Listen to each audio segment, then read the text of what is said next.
Good morning student. हम पढ़ रहे थे क्लास 12 की एग्रीकल्चर, जिसमें अपना लेसन चल रहा था, तीसरा लेसन फसल एवं भंडारण के प्रमुख कीट। और अब तक अपन ने 7 कीट पढ़ लिए थे और टोटल 10 कीट है इस लेसन में। तो आज अपन इस लेसन को कंप्लीट करेंगे आखिरी 3 कीटों को पढ़कर, जिसमें कल अपन ने देखे गेहूं का तना छेदक और दीमक के बारे में पढ़ा था। ठीक है, आज हमारा जो कीट है वो है खपरा भृंग। खपरा भृंग इस कीट का नाम है। ठीक है, जिसमें हम जानते हैं संघ कौन सा है? संघ आर्थ्रोपोडा। ठीक है, वर्ग कौन सा है?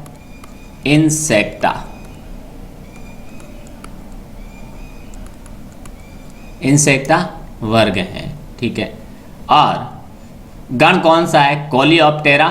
और कुल कौन सा है? डर्मेस्टिडी। ठीक है, और इसका वैज्ञानिक नाम है ट्रोगोडर्मा ग्रेनेरियम। Trogoderma granarium. ठीक है, अब देखिए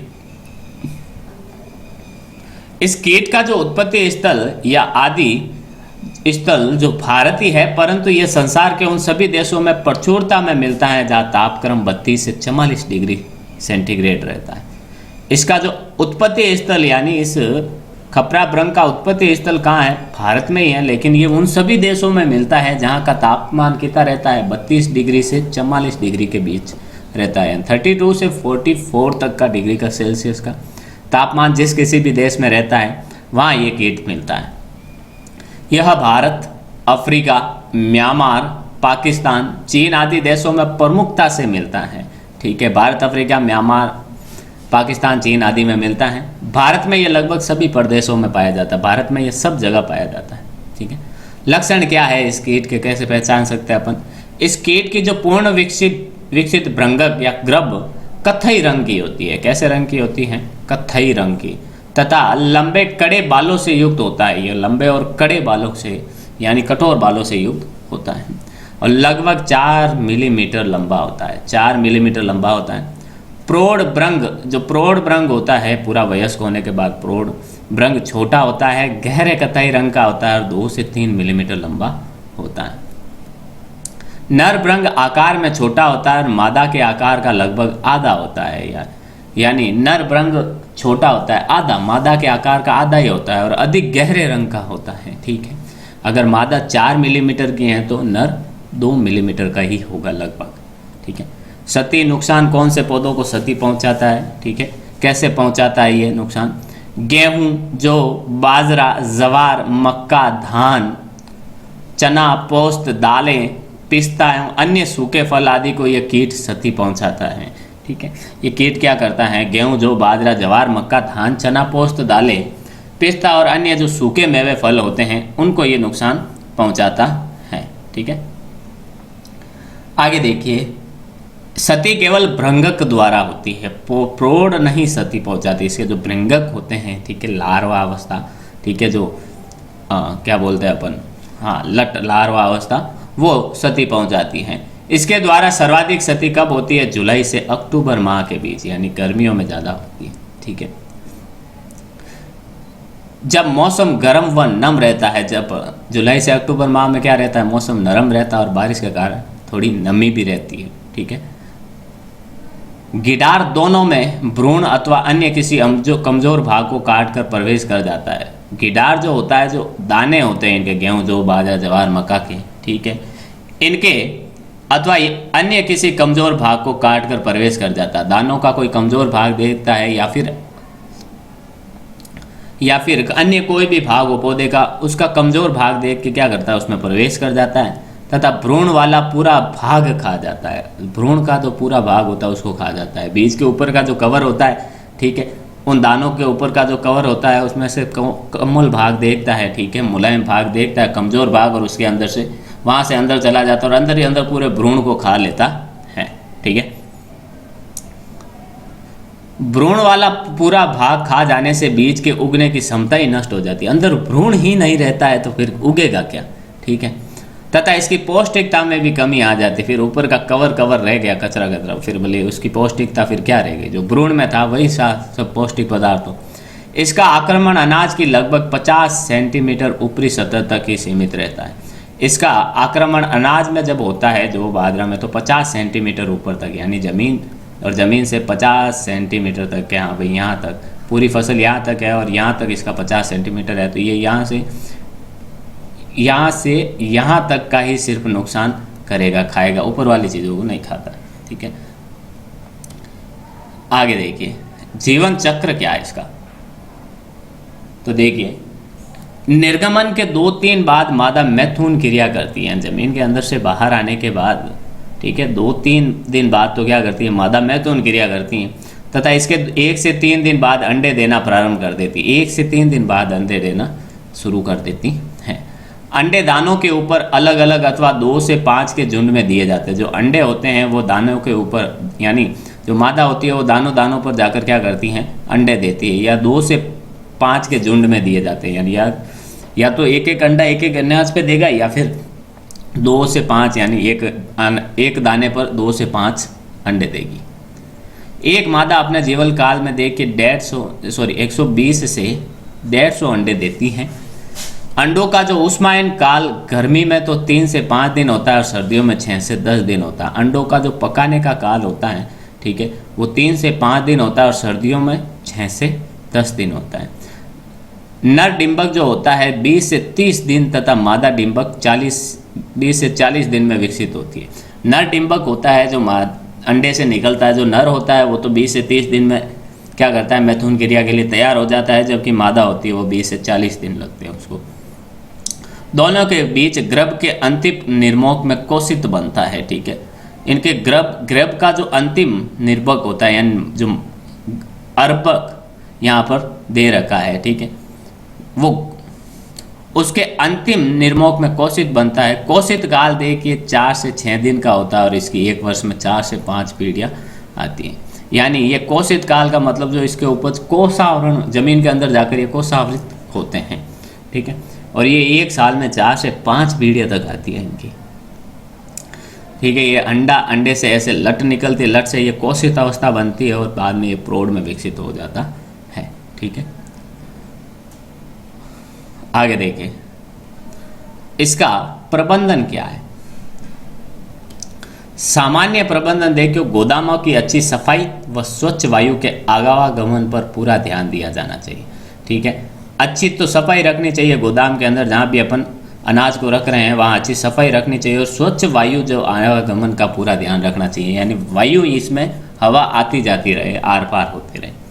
गोदामों की जो दीवारों, फर्श एवं छत में मौजूद समस्त दरारों, गड्ढों एवं छिद्रों को सीमेंट भरकर साफ कर देना चाहिए ताकि कीट की कोई भी अवस्था इनमें छिपकर न रह सके। जो गोदाम है उसमें अनाज रखने से पहले अनाज की गोदाम की जो दीवारें हैं, फर्श है, छत है, इनमें कहीं भी अगर आपको दरार दिखे, छेद दिखे तो उसको भर देना चाहिए। ठीक है, ताकि ये इनमें छिपकर ना रह सकते।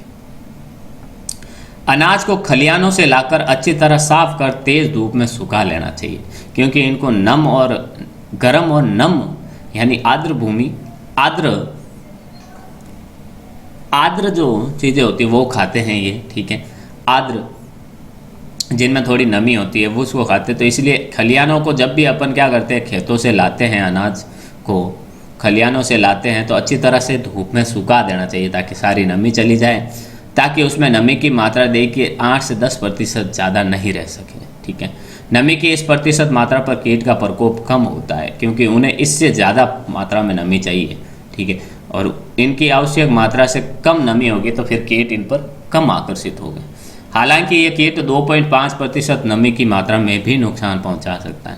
वैसे तो ये क्या कर सकता है, 2.5 हो प्रतिशत, अगर 8-10 तो बहुत ज़्यादा है, इसका 2.5 ही नमी अगर अनाज में हो तो भी ये नुकसान पहुंचा सकता है।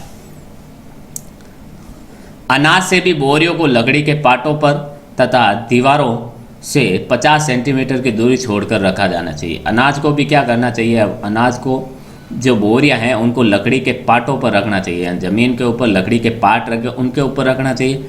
और जब अपन भंडारित कर रहे हैं, रख रहे हैं गोदाम में अपने भंडारण में, तो क्या करना चाहिए हमें, इसकी उचित 50 सेंटीमीटर दूरी रखनी चाहिए, दीवारों से 50 सेंटीमीटर की दूरी रखनी चाहिए। अनाज को नीम की निम्बोली के चूर्ण के साथ क्या करना चाहिए, 100:1 के अनुपात में मिलाकर भंडारित करने से कीट का प्रकोप कम होता है। ठीक है, नीम की निम्बोली के चूर्ण के साथ मिलाना चाहिए अपन को अनाज को, और फिर भंडारण करना चाहिए।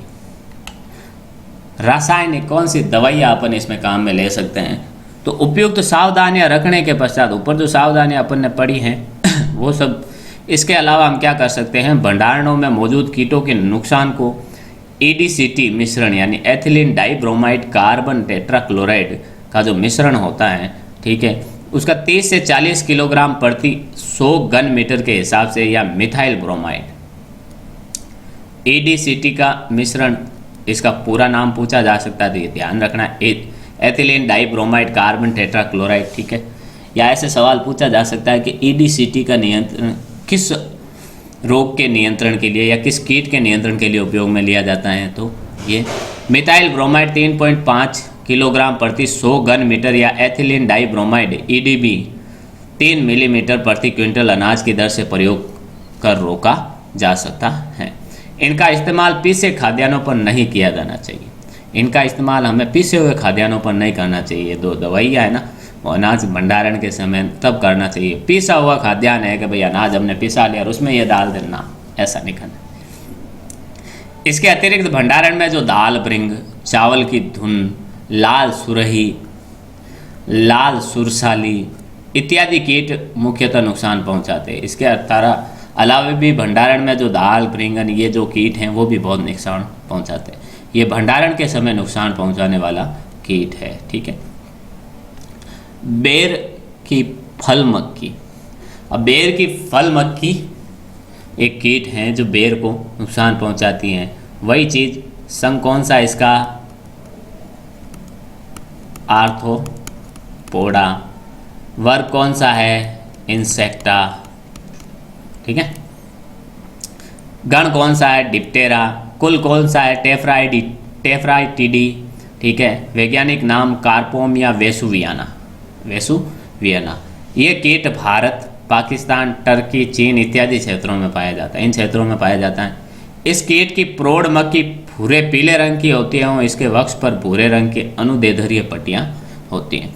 इस कीट की जो प्रौढ़ मक्खी होती है वो भूरे पीले रंग की होती है और इसके वक्ष पर, सिर, वक्ष और उधर 3 भाग होते हैं कीट के। उसमें से वक्ष पर क्या होते हैं, भूरे रंग की जो अनुदैर्ध्य पट्टियाँ होती हैं।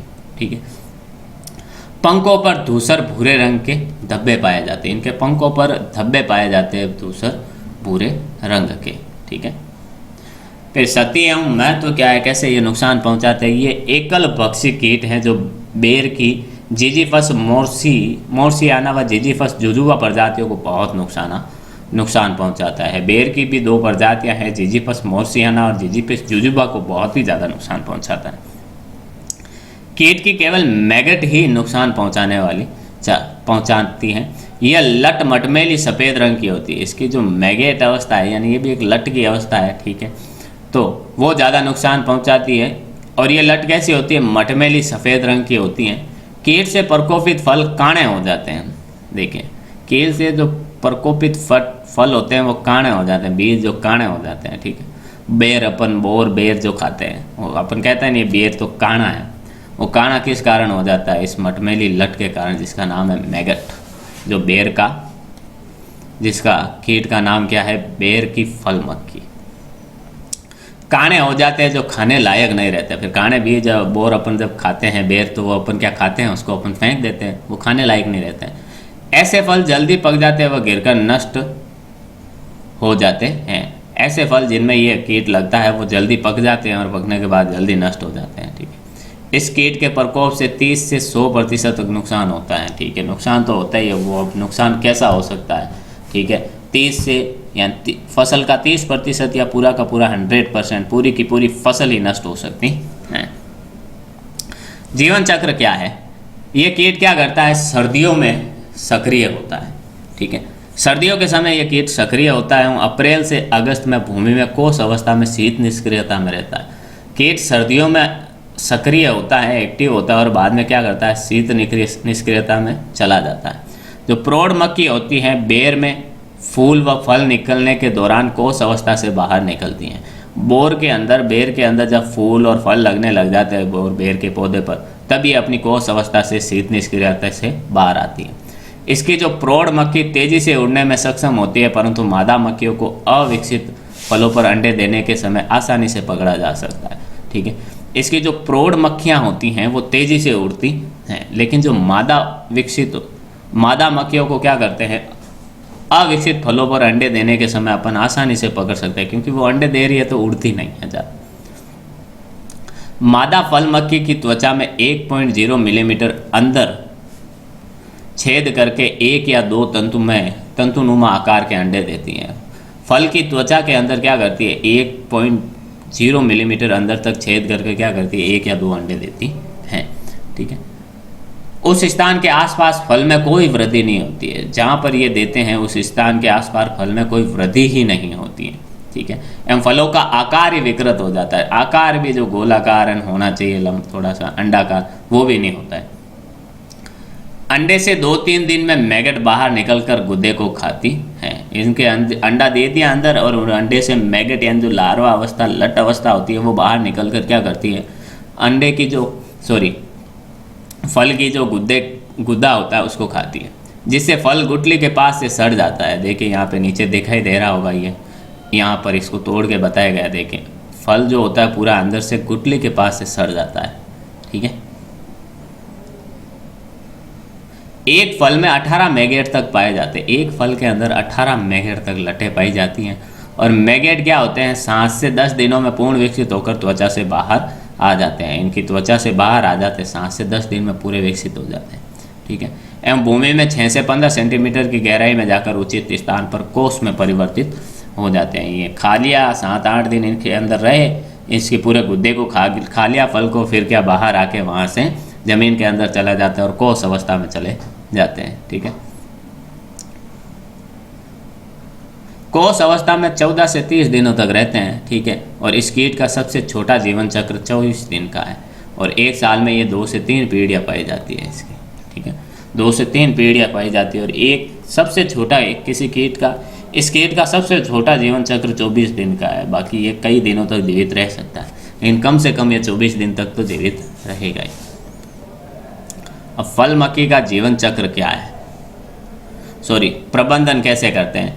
कीट को नियंत्रण करने हेतु हमें क्या करना चाहिए, मई, जून एवं दिसंबर, जनवरी माह के महीनों में वृक्षों के आसपास अच्छी गुड़ाई कर देनी चाहिए। वृक्षों के आसपास अच्छी गुड़ाई कर देनी चाहिए, क्योंकि ये कोष अवस्था में होते हैं इस समय, तो क्या करते हैं, इनको बाहर निकाल, ये बाहर आ जाते हैं और धूप से मर जाते हैं, क्योंकि शीत निष्क्रियता में होते हैं। ठीक है, कीटों से क्षतिग्रस्त फलों को रोजाना एकत्रित करके 2 फीट गहरा जमीन में दबा देना चाहिए या पशुओं को खिला देना चाहिए। इनके जो कीट होते हैं, क्षतिग्रस्त फल होते हैं, ठीक है, उनको क्या करना चाहिए, रोजाना एकत्रित कर देना चाहिए। रोजाना बेर के पौधे से बेर देखने और उसमें लगता है कि हाँ ये तो सड़ गया है, आकार इसका अलग ही दिख रहा है, तो उसको निकाल कर ज़मीन में, तोड़कर ज़मीन में दबा देना चाहिए या अपने पशुओं को खिला देना चाहिए। दवाइयाँ कौन सी काम में ले सकते हैं अपन देखिए। ठीक है, दवाइयों की अगर अपन चर्चा करें, अक्टूबर नवंबर में जो फल मटर के दाने के आकार के हो जाए, अक्टूबर नवंबर में जब फल क्या हो जाते हैं, मटर के दाने के आकार के हो जाते हैं, मटर के दाने के आकार के हो जाते हैं, तब पेड़ों पर मिथाइल डिमेटोन 25 ईसी या डाइमिथोइट 30 ईसी दवा 1 मिलीमीटर प्रति लीटर पानी की दर से छिड़काव करना चाहिए। ठीक है, 1 मिलीलीटर प्रति लीटर की पानी की दर से छिड़काव करना चाहिए। किसका, मिथाइल डिमेटोन या डाइमिथोइट का। ठीक है, कब, अक्टूबर नवंबर में, जब फल मटर के दाने के आकार के हो जाते हैं। इसे मध्य दिसंबर में फिर से दोहराना चाहिए। फिर से इसको अक्टूबर नवंबर में दोहराया, फिर 1-1.5 महीने बाद इसको क्या करना चाहिए, वापस दोहराना चाहिए। ठीक है, आगे देखिए, फिर है अनार का तितली। अनार की जो तितली, अनार में भी रोग लगते हैं, कीट लगता है, जिसका नाम क्या है, अनार की तितली या पोमरग्रेनेट बटरफ्लाई। ठीक है, संघ देखिए, इसका संघ होता है आर्थ्रोपोडा। ठीक है, वर्ग कौन सा है, इंसेक्टा। गण कौन सा है, लेपिडोप्टेरा। कुल है लाइकेनिडी। ठीक है, वैज्ञानिक नाम क्या है इसका? ड्यूडोरिक्स विराकोला आइसोकेरेट्स। ठीक है, ड्यूडोरिक्स या विराकोला आइसोक्रेट्स, ये इसका वैज्ञानिक नाम है। ठीक ठीक है, यह कीट व्यापक रूप से पूरे भारत में एवं आसपास के कई देशों में पाया जाता है। ठीक है, वैज्ञानिक नाम इसका इंपॉर्टेंट देखना आपके भैया, अनार की तितली का वैज्ञानिक नाम क्या है? ड्यूडोरिक्स आइसोक्रेट्स। ज़्यादातर तो वर्गीकरण पूछा जाता है पूरा, फिर भी आप ध्यान रखना। ठीक है,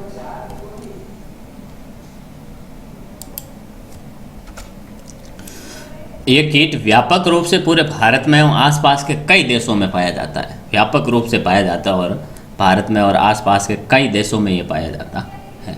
ठीक है, लक्षण देखिए। प्रौढ़ नर होता है वो तितली, प्रौढ़ नर की जो तितली होती है वो चमकदार पीले रंग की एवं मादा तितली भूरे रंग की होती है। ठीक है, प्रौढ़ों का जो पंखों का विस्तार होता है वो 40 से 50 मिलीमीटर होता है।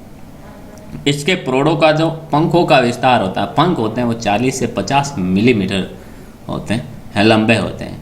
पूर्ण विकसित जो इसकी लटें होती है वो 17 से 20 मिलीमीटर लंबी और गहरे भूरे रंग की होती है। 17 से 20 मिलीमीटर अब तक की सबसे लंबी लट। ठीक है, इस लट के पूरे शरीर पर छोटे छोटे बाल होते हैं और सफ़ेद रंग के धब्बे भी होते हैं। छोटे छोटे बाल होते हैं और सफ़ेद रंग के क्या होते हैं? धब्बे भी होते हैं। ठीक है, क्षति कैसे पहुंचाते हैं? नुकसान। यह एक बहुपक्षी कीट है। बहुपक्षी कीट हैं जो सेब, बेर, नींबू वर्गीय फलों, अमरूद इत्यादि पौधों को हानि पहुंचाता है। बहुपक्षी कीट है, सब ऐसा नहीं है कि किसी एक अनाज को खाएगा, एक चीज़ को खाएगा, नहीं, ये सब को नुकसान पहुंचाता है। जो क्या करता है, अनार के साथ साथ सेब को भी नुकसान पहुंचाता है, बेर को भी खाता है, नींबू वर्गीय जो फल होते हैं यानी जिन वो खट्टे खट्टे फल होते हैं उनको भी नुकसान पहुंचाता है। ठीक है, और साथ ही अमरूद इत्यादि को भी क्या करता है? नुकसान पहुंचाता है। ठीक है, आगे देखिए। इस कीट का जो लार्वा होता है, इस कीट का लार्वा अवस्था होती है वो क्या होती है? इस कीट का जो लार्वा या लट अवस्था जो होती है विकसित हो रहे फलों के अंदर घुसकर उसके छिलके के बिल्कुल नीचे गूदे एवं बीजों को खा जाता है। इस कीट का जो लार्वा विकसित हो रहे फलों के अंदर चला जाता है और छिलके के बिल्कुल नीचे, जस्ट छिलके के नीचे, अनार का जो छिलका होता है उसके नीचे जाकर क्या करता है? गूदे और बीजों को खा जाता है। एक फल में 8 से अधिक लटें भी पाई जाती है। कई बार ऐसा होता है एक फल में 8 और 8 से ज़्यादा लटें भी पाई जा सकती हैं, क्योंकि ये बड़े बड़े जैसे सेब, नींबू वर्गीय, अमरूद, अनार बड़े फलों में पाया जाता है। इससे ग्रसित फलों में जीवाणु व कवकों का प्रकोप होने से सड़न हो जाती है। इसके जो ग्रसित फल होते हैं जिसमें ये लटें प्रवेश करती हैं, ये तितली, ठीक है, वो क्या करती हैं? वो फल जीवाणु और कवकों का प्रकोप से पूरे सड़ जाते हैं। ठीक है, और ग्रसित फल अंत में गिर जाते हैं और लास्ट में जाकर वो अपने आप वो फल गिर जाते हैं। इन फलों में से जो दुर्गंध आती है, इन फलों से क्या होती है? बदबू आती है, दुर्गंध आती है, स्मेल खतरनाक है। इस कीट के प्रकोप से 40 से 90% नुकसान हो जाता है। 40 से 90% तक इस कीट से क्या होता है? नुकसान होता है। ठीक है, यानी पूरी फसल का, पूरी अपने फलों की खेती का क्या करता है? 40 से 30% या 40% या फिर पूरी की पूरी 90% नुकसान हो जाता है। बहुत थोड़ा कुछ बचता है। जीवन चक्र क्या है? ये कीट अपना कैसे जीवन चक्र करता है? तो ये कीट वर्ष भर फलों पर अंडे देते रहते हैं। ये कीट क्या करते हैं? पूरे वर्ष भर फलों पर अंडे देते हैं। ठीक है, जो प्रौढ़ तितली चमकीले सफ़ेद, प्रौढ़ जो तितली होती है वो चमकीली सफ़ेद अंडाकार आकार के अंडे और एक एक कर फूलों के कैलिक्स एवं छोटे फलों पर देती है। फूलों के जो कैलिक्स और छोटे फल होते हैं वहाँ पर ये प्रौढ़ तितली क्या करती है? अंडाकार आकार के अंडे देती और एक एक करके देती हैं। इन अंडों से 7 से 10 दिनों में लटें बाहर आ जाती है। इन अंडों से क्या होता है? 7 से 10 दिन के अंदर अंदर तो लटें बाहर आ जाती हैं, जो विकसित हो रहे फलों में घुसकर नुकसान पहुंचाती है। जो विकसित हो रहे फलों के अंदर जाकर क्या करती है? उनको नुकसान पहुंचाती है। ठीक है, देखिए यह लटें 18 से 47 दिनों तक फलों को खाती रहती है, फलों को खाती रहती है 18 से 47 दिन तक, ठीक है। और ये लटें फलों के अंदर एवं कभी कभार फल के डंठल से लटक कर कोष अवस्था में परिवर्तित होती है। अब ये ज़मीन के अंदर भी नहीं जाती कोष अवस्था में परिवर्तित होने के लिए, वहीं फल के अंदर ही कोष अवस्था में परिवर्तित होती है, या फिर जो फल का जो डंठल होता है पीछे की जो छोटी सी डाली उस पर लटक जाती है और उस पर फिर क्या करती हैं, कोष अवस्था में परिवर्तित होती है। कोष अवस्था देखिए 7 से 34 दिनों की होती है और एक वर्ष में 4 अतिव्यापी पीढ़ियाँ होती हैं। जो कोष अवस्था होती है वो 7 से 34 दिनों तक चलती हैं, ठीक है। और एक वर्ष में, एक साल में कितनी फसलें इसकी, कितनी पीढ़ियाँ आती है, 4 पीढ़ियाँ आती हैं। सामान्य प्रबंधन क्या है, फलों को परिपक्व होने से पूर्व ढक देने से नुकसान को कम किया जा सकता है। जब फल परिपक्व हुए नहीं है, अपरिपक्व हैं अभी तक, तब अपन को क्या कर देना चाहिए, इसको ढक देना चाहिए फलों को, तो इसके नुकसान से, अनार की जो तितली है उससे होने वाले नुकसान से बचा सकते हैं। जो कीट ग्रसित फलों को इकट्ठा करके नष्ट कर देना चाहिए, जिनमें कीट लग गए हैं उनको इकट्ठा करो और नष्ट करो। दवाइयाँ कौन कौन सी छिड़काव में काम में ले सकते हैं, तो प्रकोप से बचाव हेतु डाइमिथोएट 30 ईसी दवा, डाइमिथोएट 30 ईसी दवा और क्यूनोलफॉस 25 ईसी दवा 2.0 मिलीमीटर प्रति लीटर पानी की दर से छिड़काव करना चाहिए। कौन सी दवाइयाँ, क्यूनोलफॉस और डाइमिथोएट, ठीक है। यहाँ पर हमारा ये लेसन कंप्लीट होता है। देखिए इस लेसन में अपन ने क्या पढ़ा है, इस लेसन में अपन ने पढ़ा है सबसे पहला कीट, ठीक है। अब सबसे पहले तो अपन ने पढ़ा है कीटों पर लगने वाले ऋतु के आधार पर, कौन से देखे, खरीफ की फसलों में ये कीट लगते हैं, रबी की फसलों में ये, फसलों के आधार पर, फिर वैज्ञानिकों के आधार पर, जैसे आर्थिक आधार पर कुछ लाभदायक कीट है जैसे मधुमक्खी, रेशम कीट, lady bird beetle, Chrysoperla carnea, लाख का कीट, ये लाभदायक कीट है। और कुछ हानिकारक कीट है फली छेदक, हिरक, पृष्ठ तितली, दीमक, फड़का आदि, ठीक है, ये हानिकारक कीट है। और वैज्ञानिक आधार पर अब अलग अलग वर्ग बनाए गए और उनके उदाहरण देंगे। फिर अपन ने पढ़ा पहला कातरा, ठीक है। दूसरा अपन ने पढ़ा था, पहला पढ़ा था अपन ने कातरा और दूसरा पढ़ा था अपन ने सफ़ेद लट, ठीक है। तीसरा हमने पढ़ा था टिड्डा या फड़का, ठीक। चौथा हमने चने का फली छेदक रोग, पांचवा हमने गेहूं का तना छेदक रोग, और मेथी एवं सरसों का मोइला रोग और दीमक पढ़ा था अपन ने, ठीक है। आज अपन ने पढ़ा है खपरा ब्रिंग हमारा, ठीक है। उसके बाद हमने पढ़ा बेर की फली और अनार की, बेर की फल मक्खी के बाद अनार की जो तितली कीट के बारे में अपन ने पढ़ा है, ठीक है। तो देखिए ये जो कीट पढ़े हैं, इन कीटों में से सवाल इस लेसन से कैसे बनता है, इस अध्याय से सवाल इस तरीके से बनता है क्वेश्चन के 2-3 सवाल। कैसे, या तो किसी का वैज्ञानिक नाम पूछ लेगा, कोई भी 10 कीट में से एक कीट का 1 नंबर का सवाल, एक ही नंबर के सवाल में आपको पूछ सकता है वर्गीकरण, कोई कीट का नाम दे दिया और उसका वर्गीकरण दे दिया, ठीक है। या आपको पूछ सकता है कि कोई भी कीट का नाम दे देगा और आपको पूछेगा इसके नियंत्रण के लिए कौन सी दवाई है, इसका रासायनिक प्रबंधन कैसे कर सकते हैं, तो आप ध्यान रखना, ठीक है। रासायनिक प्रबंधन में अपन ने 2-3 दवाइयाँ पढ़ी हैं, ठीक है। क्यूनोलफॉस,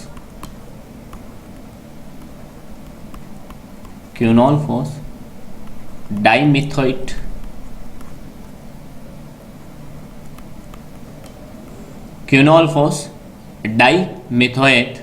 ठीक है। फिर देखिए ये जो 2 दवाइयाँ अपन ने पढ़ी है, ये लगभग हर जगह हर कीट में काम आती है, तो ये 2 तो आपको लिख ही देना है, ठीक है। फिर नियंत्रण के लिए देखिए सामान्य प्रबंधन में जो भी फल नष्ट सड़ जाते हैं उनको क्या करता है, उखाड़ कर उनको अलग करके नष्ट कर देना, ये एक नियंत्रण है, ठीक है।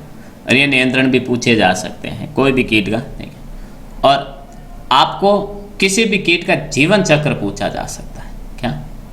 जीवन चक्र, जीवन चक्र पूछे जा सकते हैं आपको, ठीक है। जैसे टिड्डा का दे दे आपको, टिड्डा या फड़का का जीवन चक्र बताइए, 2 नंबर का क्वेश्चन। तो उसमें हमें बताना है कि प्रौढ़ कब जमीन से बाहर आते हैं, ठीक है। मादा कब मैथुन क्रिया करती हैं, फिर कितने अंडे देती हैं, कितनी मात्रा में, और अंडे देने के बाद अंडे कब कितने दिन तक उसको उस्मायन किया जाता है, और उस्मायन के बाद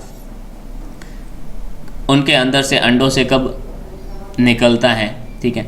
लार्वा या लट निकलती है और उनके अलग अलग नाम है। तो लार्वा अवस्था का नाम पूछा जा सकता है आपको, ठीक है। किसी भी कीट के लार्वा, ठीक है, किसी भी कीट की जो लार्वा अवस्था है उसका नाम पूछा जा सकता है, यानी लट अवस्था, लार्वा अवस्था, ठीक है, उसका नाम पूछा जा सकता है, ठीक है। तो ये लार्वा अवस्था, ठीक है। उसके बाद लार्वा अवस्था कितने निर्मोचन करती हैं, ये जीवन चक्र में अपन ने लिखना, त्वचा का निर्मोचन कितनी बार करती हैं। उसके बाद अपन को देखना है कि हाँ आगे अपन क्या लिखते हैं कि निर्मोचन के बाद वो कितने दिन में तो प्रौढ़ बन जाता है, ठीक है, और कहाँ नुकसान पहुंचाता है, ठीक है। नुकसान पहुंचाने का क्षेत्र कौन सा है पादप में? फल है, फूल है, कोमल शाखा है, तना है, ठीक है, बीज है, जड़ें हैं, ये सब अपन को देखना है। ये सब उसके जीवन चक्र में अपन को देखना है, ठीक है। फिर कौन सी इनकी निष्क्रिय अवस्था होती है? शीत निष्क्रियता होती है, उष्ण निष्क्रियता होती है, गर्म निष्क्रियता होती है, ठीक है। तो वो भी अपन को देखना है। तो ये थे हमारे 10 कीट, ठीक है। अगला हमारा लेसन होगा कीट नियंत्रण की जो प्रमुख विधियाँ हैं, ठीक है। अपन ने जो 10 कीट पढ़े हैं उनके नियंत्रण की प्रमुख विधियाँ कौन कौन सी हैं, ठीक है, वो अपन आने वाली क्लास में पढ़ेंगे, ठीक है। जो 10 कीट पढ़े उनमें कैसे अपन नियंत्रण कर सकते हैं, ठीक है। तो एक तो प्राकृतिक, 2 तरीके से हो सकता है। एक तो प्राकृतिक नियंत्रण, ठीक है, और एक होता है हमारा कृत्रिम नियंत्रण, ठीक है। प्राकृतिक नियंत्रण में तो देखिए, जैसे प्राकृतिक नियंत्रण में तो कीटों का, ठीक है, कीटों से अपन कैसे कर सकते हैं? जैसे कुछ कीट होते हैं उनको मारने वाले, उनको नष्ट करने वाले, उनको खाने वाले कीट भी होते हैं, ठीक है, कीट बक्सी जो अन्य कीट होते हैं, ठीक है। तो उन कीटों को अपन हानिकारक कीटों के ऊपर छोड़ के उनको नष्ट करवा सकते हैं, ठीक है, ये प्राकृतिक है, ठीक है। फिर ऋतु परिवर्तन, जैसे कुछ शीत ऋतु में आते हैं, कुछ कीट शीत ऋतु में एक्टिव होते हैं, कुछ ग्रीष्म ऋतु में होते हैं, ठीक है, और कुछ बारिश के समय, कुछ वर्षा ऋतु में भी होते हैं।